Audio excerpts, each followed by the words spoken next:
काटे गईली रे दीदिया घर के पीछवा रे परदनवा के रहर में त वही मुखिया के रहर में त चोरवा टांग ले गई चोरवा टांग ले गईली दीदिया हमके गाँव के नहर में अब न जाई बुरहर में अब न जाई बुरहर में।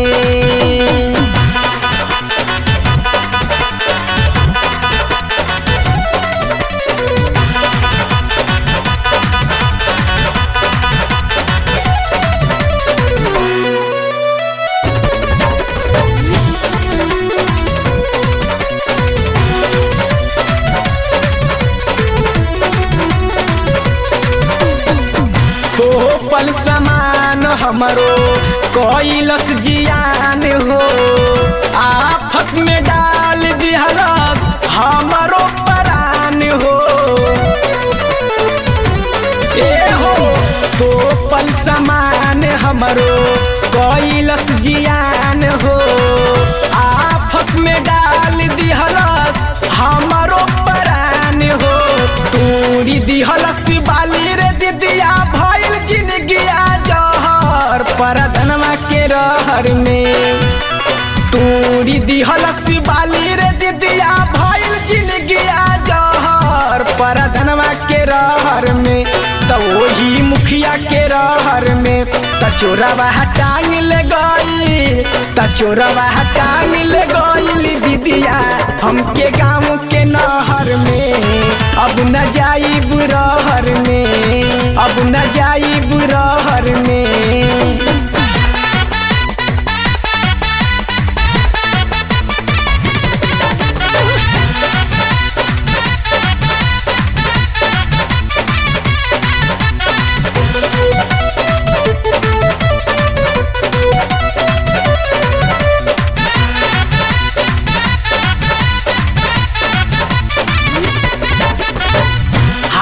कोइल चहली दीदिया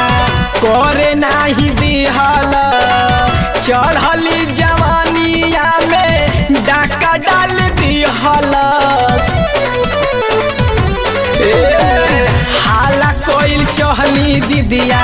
करे नाही दिहल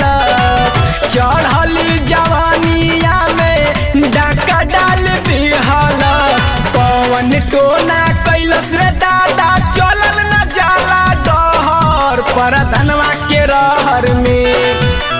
कौन टोना कैलस रे दीदिया चलल न जाला डहर परदनवा के रहर में त वही मुखिया के रहर में त चोरवा टांग ले गई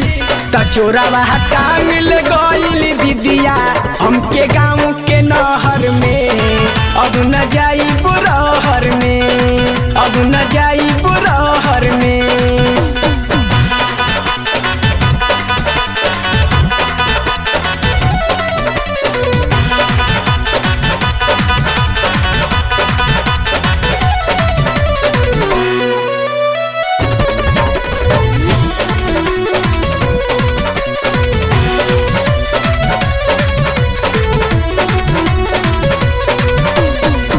रहली बेहोश होश जल्दी नाही आई नाही जान पवली कब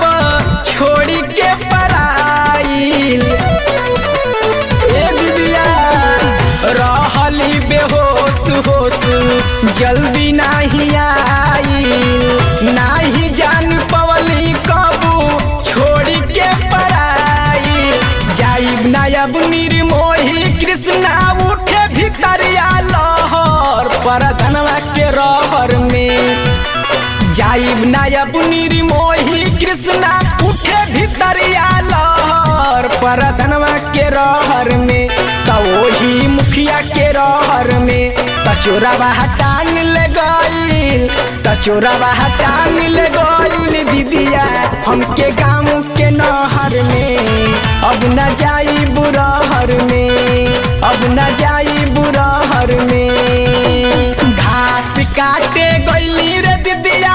घर के पीछवा रे परदनवा के रहर में घास काटे गईली रे दीदिया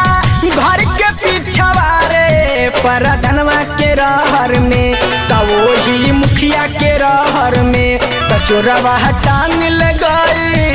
त चोरवा टांग ले गई दीदिया हमके